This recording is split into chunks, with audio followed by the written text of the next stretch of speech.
The man with a locked heart. In the heart of a bustling city lived a man named Elias. He was brilliant, a successful architect who built towers that touched the clouds. People admired his work but whispered about his coldness. He never smiled, never cried, and never let anyone close. His heart, it seemed, was locked behind walls even he didn't know how to tear down. Years ago, Elias had lost his wife and unborn child in a tragic car accident. Since then, he had built not just skyscrapers, but a fortress around his emotions. Feelings or distractions, he would mutter. He buried himself in work, ignored holidays, skipped funerals, and avoided birthdays. Love, friendship, grief, all left outside the door. One day, a girl named Mira joined his firm as an intern.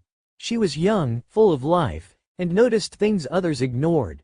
She saw the way Elias stared out the window when no one was looking.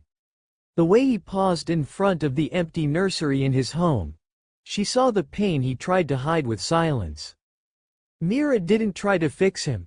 She brought him coffee on cold mornings, left notes with sketches of buildings she admired, and once quietly placed a flower pot outside his office window, just so he'd have something living nearby. Months passed. Slowly, Elias began to change. He asked how she was doing. He smiled, once, then twice. He shared stories about the buildings he designed, and finally, one rainy evening, he told her about the family he lost. Tears came for the first time in years. I forgot what it felt like to care, he whispered. You didn't forget, Mira said gently.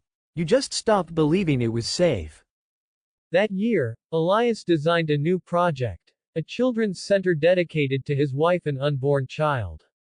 At the opening ceremony, he stood before a crowd, not as a cold architect, but as a man who had learned how to feel again. Lesson. A locked heart can be opened, not by force, but by quiet kindness and patience. Pain may teach us to close off, but healing begins when we dare to feel again. No one is too far gone.